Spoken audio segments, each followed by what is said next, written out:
La situation au Burkina Faso a atteint un tournant dramatique. Ibrahim Traoré, à la tête du pays depuis 2022, se trouve confronté à des pressions croissantes venant à la fois de l'intérieur et de l'extérieur. Des millions de dollars circulent pour influencer les loyautés, tandis que le pouvoir burkinabé s'efforce de maintenir sa cohésion face à une instabilité rampante. À travers l'exemple de Traoré, c'est un combat bien plus vaste qui se joue, celui de la souveraineté et du contrôle sur les ressources naturelles dans un Sahel en pleine turbulence. Mais comment ce défi s'inscrit-il dans un contexte régional plus large ? C'est ce que nous allons découvrir.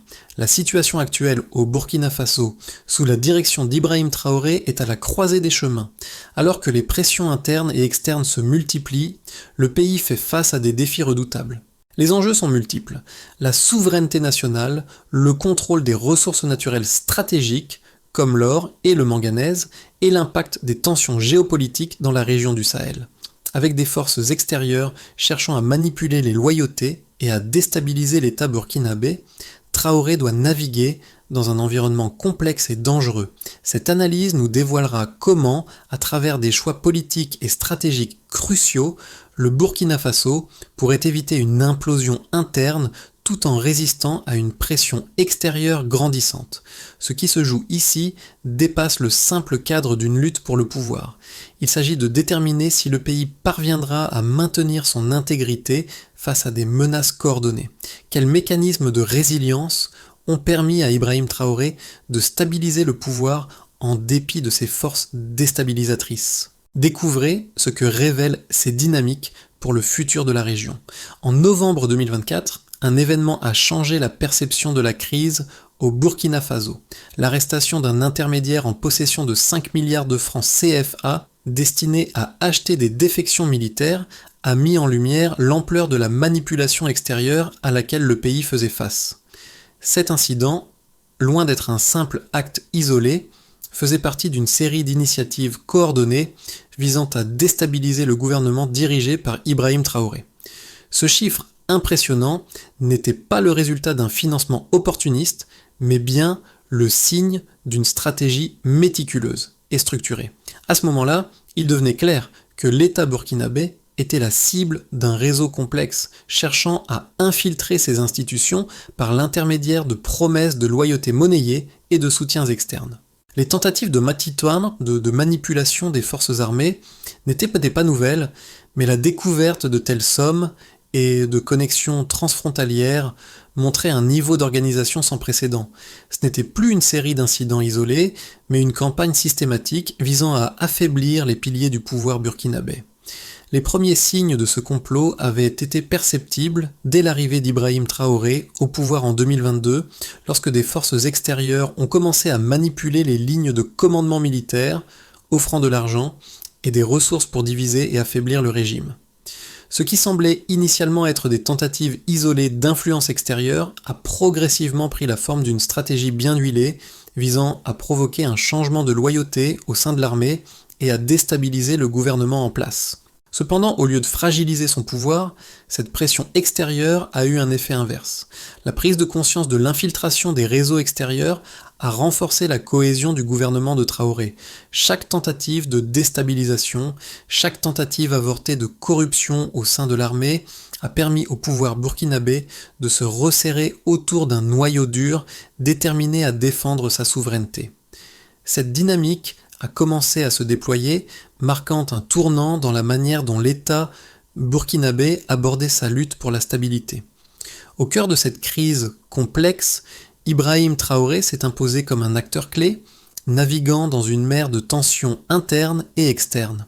Dès son ascension au pouvoir en 2022, le Burkina Faso s'est retrouvé dans une position précaire, pris entre les intérêts conflictuels des puissances étrangères et la fragilité d'une nation en pleine reconstruction après des années de turbulence. Traoré, jeune leader militaire, a dû faire face à des défis multiples, mais ce sont ses décisions dans les premières semaines de son mandat qui ont été décisives pour stabiliser la situation.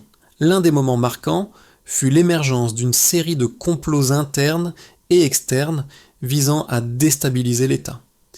La pression exercée par des acteurs internationaux a intensifié les défis auxquels Traoré devait faire face. Cependant, au lieu de céder à ces pressions, il a choisi de renforcer les lignes de défense interne, notamment en consolidant son contrôle sur l'armée et en réaffirmant la souveraineté du Burkina Faso. Le rôle de l'armée dans ce contexte ne peut être sous-estimé. Les premières tentatives de déstabilisation ont démontré que, bien que l'armée burkinabé fût vulnérable à l'infiltration, elle a rapidement réagi de manière coordonnée pour déjouer les complots. Le refus catégorique de certains officiers d'accepter les offres extérieures a marqué un tournant. Ces actes de résistance, bien que discrètes, ont permis de stopper les tentatives de corruption qui se multipliaient. En conséquence, Traoré a réussi à consolider sa position au pouvoir, en transformant la pression extérieure en un catalyseur pour renforcer la résilience de l'État. Ce processus n'a pas été facile, mais ses premiers succès ont posé les bases de la cohésion interne qui allait être essentielle pour la stabilité future du Burkina Faso. L'histoire du Burkina Faso sous la direction d'Ibrahim Traoré est marquée par des événements qui se sont succédés à une vitesse fulgurante, chacun d'eux ayant un impact direct sur la stabilité du pays. Dès son arrivée au pouvoir en 2022, Traoré s'est retrouvé dans un environnement d'une grande complexité où les pressions externes se sont intensifiées, notamment en raison des ressources naturelles convoitées par des acteurs internationaux. Le pays, riche en or, manganèse et phosphate, devenait un terrain d'influence pour des puissances étrangères.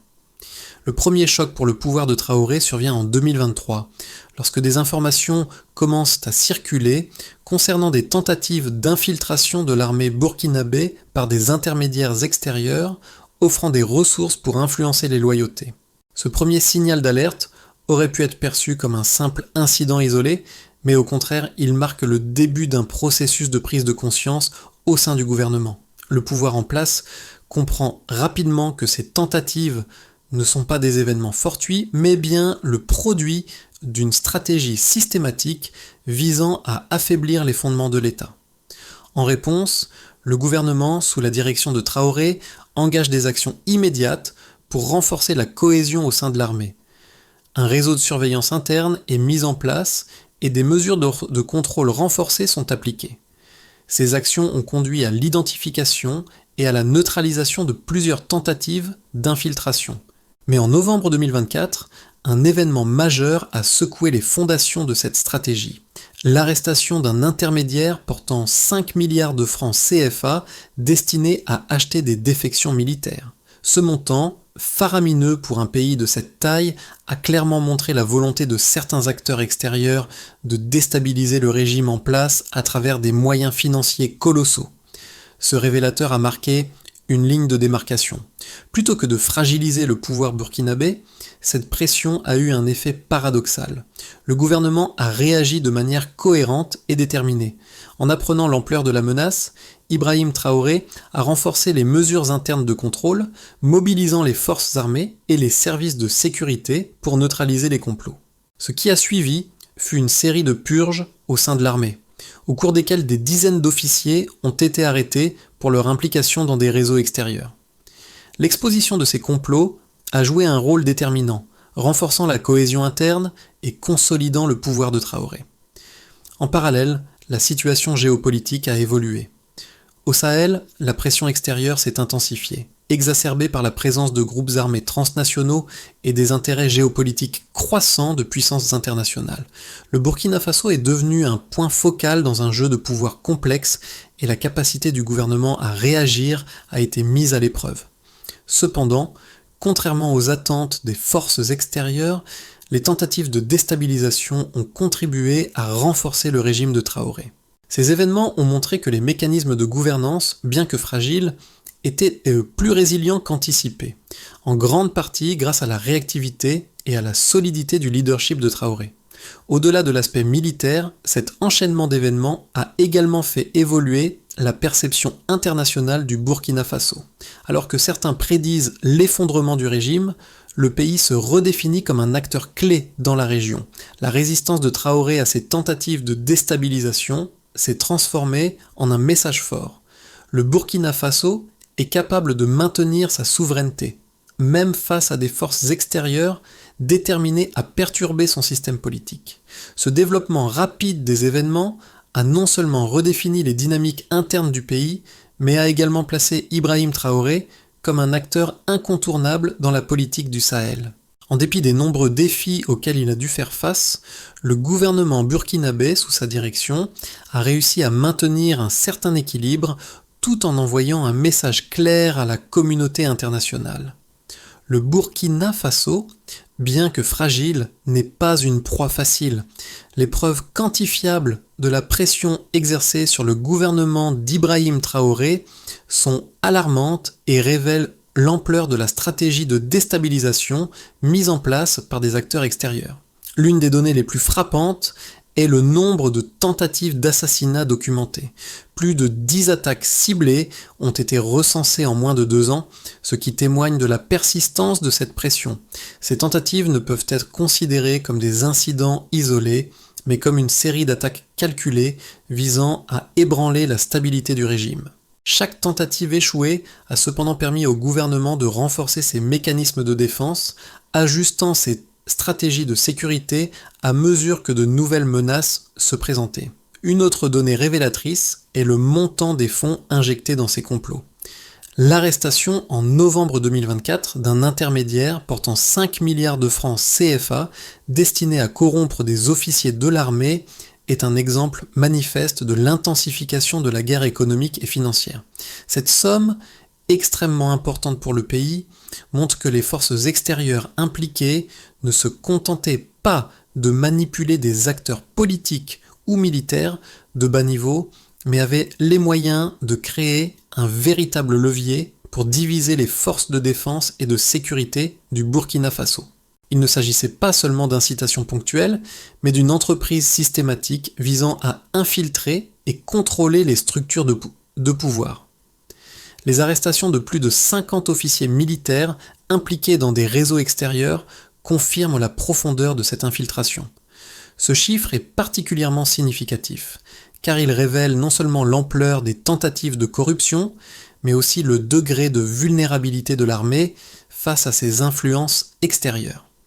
Ces officiers n'étaient pas des cas isolés, mais faisaient partie d'un réseau structuré et bien organisé. Cette situation a forcé les autorités burkinabées à intensifier leurs efforts de purification interne et à surveiller de plus près les allégeances militaires, redéfinissant ainsi le cadre de la loyauté au sein des forces armées.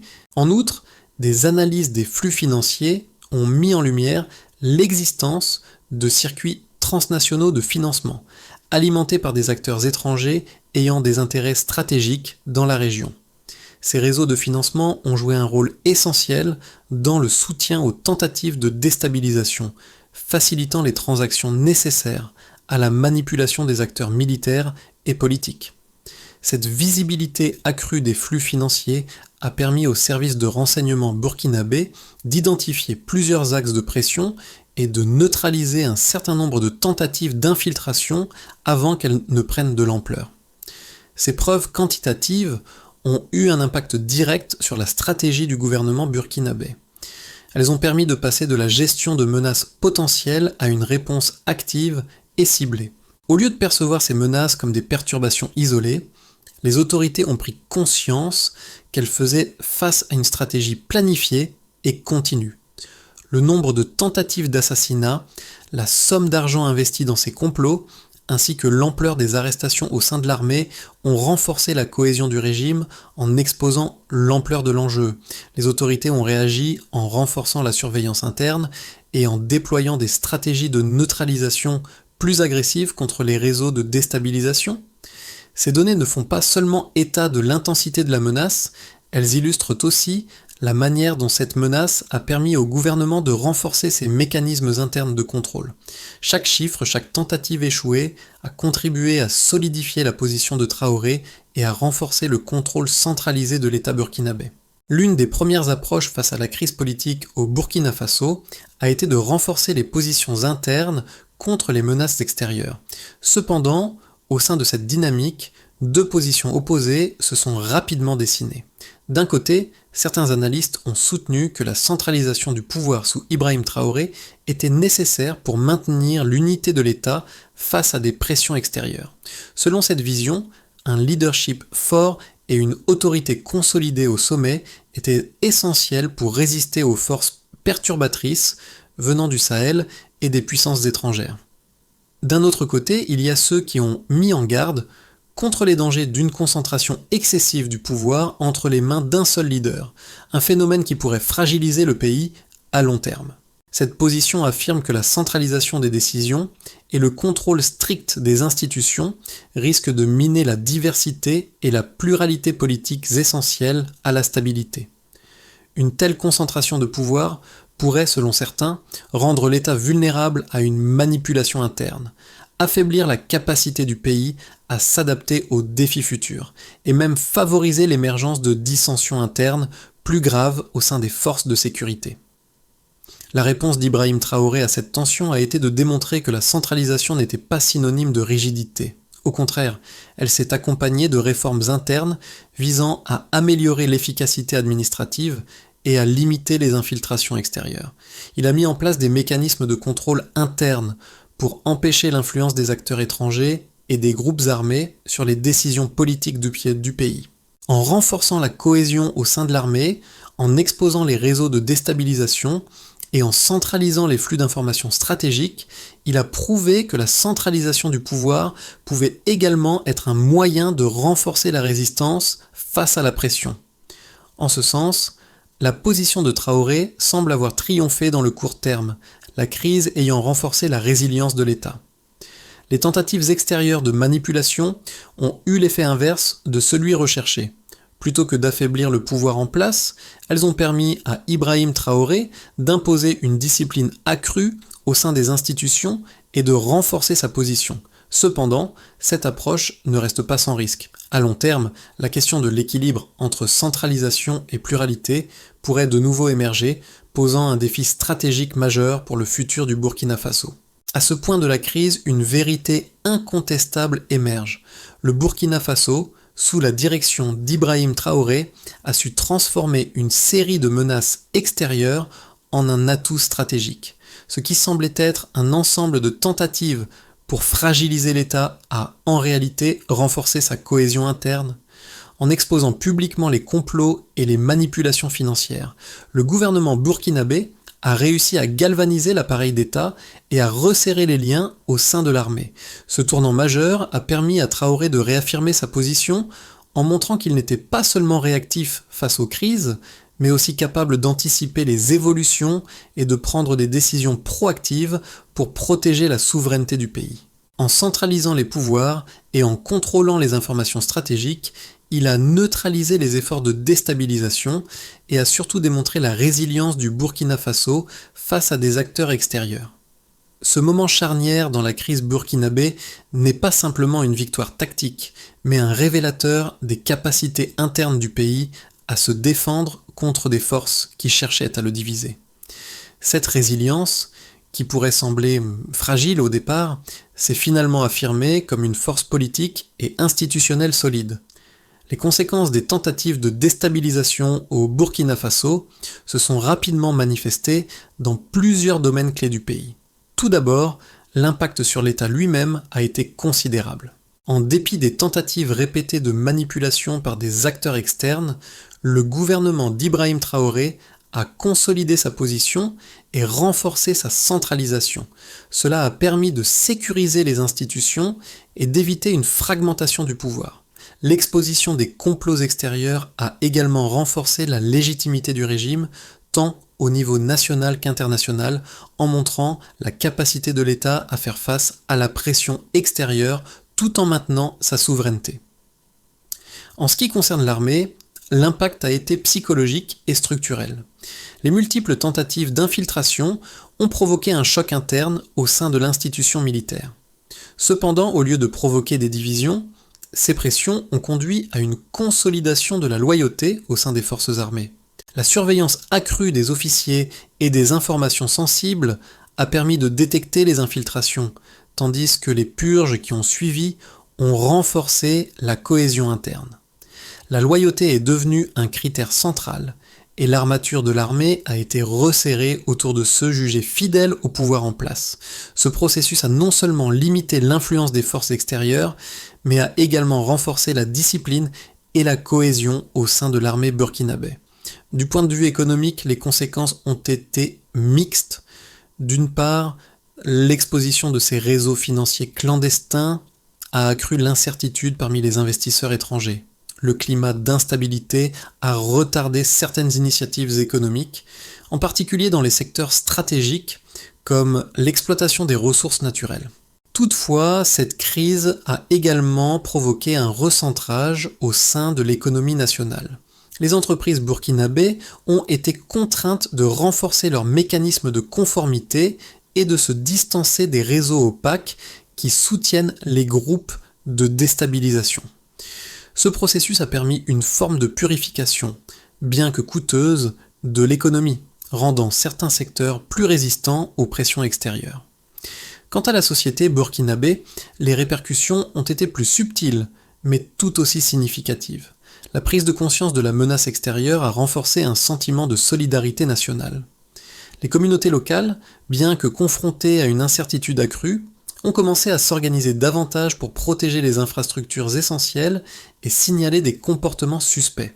L'engagement civique a augmenté, en partie en réponse à la nécessité de renforcer les réseaux de sécurité sociale à l'échelle locale. Cette vigilance accrue, bien que parfois fragmentée, a renforcé la cohésion sociale au Burkina Faso. Enfin, au niveau régional, l'impact de la crise burkinabé a été observé de près par les pays voisins du Sahel. Les États de la région, confrontés à des défis similaires, ont observé de près la manière dont le Burkina Faso réagissait aux pressions extérieures. Le pays a réussi à se redéfinir comme un exemple de résilience, illustrant qu'il est possible de résister à des tentatives de déstabilisation tout en renforçant l'unité nationale. Cette expérience a servi de leçon pour d'autres nations de la région, leur offrant un modèle de résistance face aux pressions externes. Les conséquences globales de la crise burkinabé montrent que, malgré les défis immenses, le pays a réussi à maintenir sa stabilité relative. Cependant, la gestion de ces défis a nécessité des ajustements constants et une réactivité face aux pressions internes et externes. L'avenir du Burkina Faso dépendra de la capacité du gouvernement à gérer cette instabilité tout en préservant l'unité nationale. Au cours des 6 à 12 prochains mois, plusieurs scénarios sont possibles pour le Burkina Faso sous la direction d'Ibrahim Traoré. Chacun de ces scénarios dépendra en grande partie de la capacité du gouvernement à maintenir son autorité face aux pressions extérieures et à stabiliser ses institutions internes. Voici 3 trajectoires plausibles qui pourraient façonner l'avenir immédiat du pays. Stabilisation fonctionnelle. Dans ce scénario, le Burkina Faso parviendrait à maintenir une stabilité relative. Les réformes sécuritaires et administratives mises en place par Traoré continueraient de porter leurs fruits, permettant au pays de contenir les forces déstabilisatrices. Le gouvernement resterait ferme dans sa centralisation du pouvoir, renforçant la loyauté au sein de l'armée et des institutions clés. Le système de surveillance et de contrôle interne, désormais bien rodé, minimiserait les infiltrations extérieures. Cependant, la stabilité resterait fragile, dépendante de la capacité du gouvernement à gérer les tensions internes tout en préservant l'unité nationale. Si la crise actuelle est gérée avec succès, le Burkina Faso pourrait rester fonctionnel, mais il faudrait également éviter l'épuisement institutionnel. Consolidation régionale. Dans une trajectoire plus optimiste, le Burkina Faso réussirait à aller au-delà de la stabilisation pour atteindre une forme de consolidation.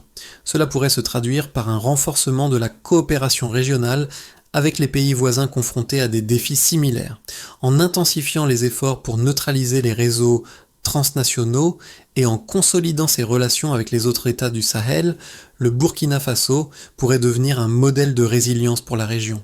Dans ce scénario, l'influence de l'État burkinabé augmenterait, transformant le pays en un pivot stratégique dans la lutte contre les menaces d'externes. Cependant, ce scénario nécessiterait un équilibre délicat entre maintien de l'ordre interne et ouverture aux alliances régionales. adaptation de la pression extérieure. Le scénario le plus préoccupant pourrait se dérouler si les réseaux de déstabilisation s'adaptent plus rapidement que les contre-mesures du gouvernement. Dans ce cas, les forces extérieures ne chercheraient plus à attaquer directement le gouvernement burkinabé, mais opteraient pour des stratégies plus subtiles, comme des campagnes narratives ou des pressions économiques ciblées. Ces actions pourraient déstabiliser lentement l'économie et la société burkinabé, réduisant ainsi l'efficacité des mesures prises par Traoré pour contrer les influences extérieures. L'instabilité risquerait de croître progressivement, minant la confiance du peuple dans le gouvernement. La centralisation excessive du pouvoir pourrait devenir une faiblesse, entraînant une érosion progressive de la cohésion nationale. Dans l'ensemble, l'avenir du Burkina Faso dépendra de la résilience continue de ses institutions et de la capacité d'Ibrahim Traoré à adapter sa stratégie face à des défis de plus en plus complexes. Quel que soit le scénario qui se réalise, il sera crucial pour le pays de maintenir un équilibre entre sécurité interne et coopération internationale pour garantir sa stabilité à long terme. L'histoire du Burkina Faso, sous la direction d'Ibrahim Traoré, offre de nombreuses leçons qui résonnent bien au-delà des frontières du pays. L'une des plus importantes est la capacité d'une nation à résister face à des pressions internes et externes, tout en maintenant une cohésion nationale. Cela nous rappelle que la stabilité d'un État n'est pas seulement le produit de son pouvoir militaire ou économique, mais aussi de la résilience de ses institutions et de son peuple. Les défis que traverse le Burkina Faso sont loin d'être uniques. De nombreux pays, notamment dans le Sahel, font face à des pressions similaires de la part de groupes armés, d'acteurs extérieurs ou de forces internes cherchant à déstabiliser l'ordre établi. Pourtant, le cas burkinabé nous montre qu'il est possible de maintenir une certaine stabilité en adoptant une approche coordonnée et résolue. L'engagement du gouvernement à protéger la souveraineté du pays, à renforcer les institutions internes et à résister à l'influence étrangère est un modèle pour d'autres nations confrontées à des crises similaires. Les spectateurs extérieurs à la crise burkinabé doivent comprendre que ce type de résilience ne se construit pas en un jour. Il est le résultat de choix stratégiques, de sacrifices et d'un leadership déterminé. La réponse à une crise de cette ampleur implique une combinaison de prudence politique, de vigilance sociale et d'une gestion intelligente des ressources internes. L'exemple du Burkina Faso soulève également une question plus large pour nous tous. Jusqu'où sommes-nous prêts à aller pour défendre nos principes de souveraineté, de liberté et de justice, même lorsque les forces extérieures cherchent à nous affaiblir ou à nous diviser? Ce cas incite chacun de nous à réfléchir à l'importance de préserver la stabilité, non seulement à travers des actions militaires, mais aussi à travers la protection de nos valeurs démocratiques et de nos institutions. Pour faire face aux défis immédiats et aux pressions continues, le Burkina Faso doit adopter une série de mesures stratégiques pour garantir sa stabilité à long terme. Tout d'abord, une approche proactive en matière de sécurité doit être maintenue, avec un accent particulier sur la surveillance renforcée des réseaux internes et externes. Les réformes dans l'armée, qui ont déjà montré leur efficacité, doivent être poursuivies afin d'assurer une loyauté inébranlable parmi les officiers. De plus, des programmes de formation continue sur la gestion de crise et la protection des institutions publiques renforceront la résilience du pays face aux tentatives d'infiltration. Ensuite, une transparence accrue dans la gestion des ressources naturelles est essentielle pour prévenir la corruption et l'exploitation par des acteurs extérieurs. L'instauration de mécanismes de contrôle plus rigoureux et d'audits réguliers garantirait une meilleure gestion de l'or, du manganèse et d'autres ressources stratégiques du pays, tout en prévenant les tentatives d'appropriation par des groupes extérieurs. En parallèle, le Burkina Faso, doit renforcer sa coopération régionale, notamment avec ses voisins du Sahel. Un réseau régional de sécurité et de renseignement, soutenu par des accords bilatéraux et multilatéraux, permettrait d'anticiper plus efficacement les menaces transfrontalières. Cette coopération devrait également inclure des initiatives diplomatiques pour contrer les ingérences extérieures, renforçant ainsi la position du Burkina Faso sur la scène internationale. Enfin, un engagement avec la société civile est crucial pour renforcer la légitimité et la stabilité du gouvernement. En impliquant davantage les communautés locales dans la sécurité nationale et en créant des canaux de communication transparents, le gouvernement pourrait s'assurer du soutien populaire et d'une meilleure coordination des efforts de défense. En somme, la voie vers une stabilité durable pour le Burkina Faso passe par une gestion stratégique de ses ressources, une vigilance continue face aux menaces d'extérieur et un renforcement de la coopération régionale et nationale. À la lumière de ces événements, il devient évident que la crise burkinabé, loin de fragiliser l'État, a en réalité renforcé ses fondements.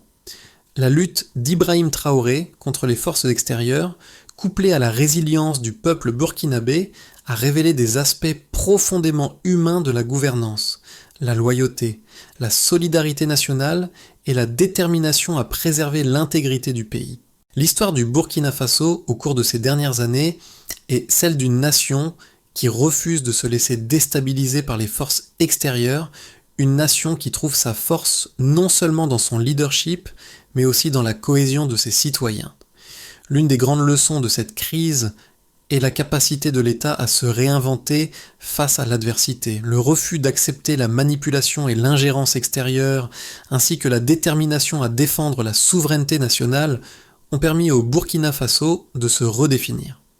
Chaque échec des tentatives de déstabilisation a renforcé la résilience des institutions et du peuple.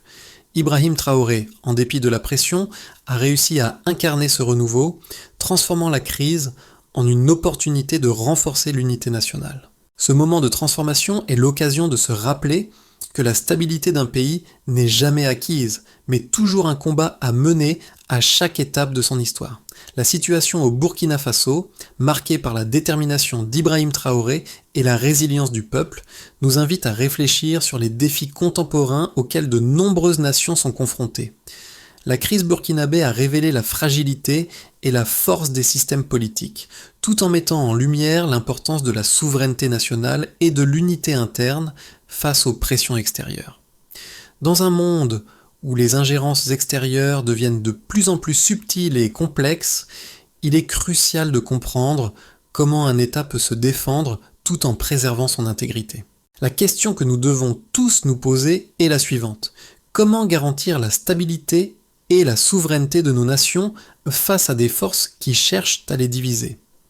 Le Burkina Faso a montré qu'il est possible de résister, mais que cette résistance nécessite une vigilance constante et un engagement collectif. C'est à nous de tirer les enseignements de cette expérience pour mieux comprendre comment, à l'échelle individuelle et collective, nous pouvons contribuer à la préservation de nos valeurs, de nos institutions et de notre avenir commun.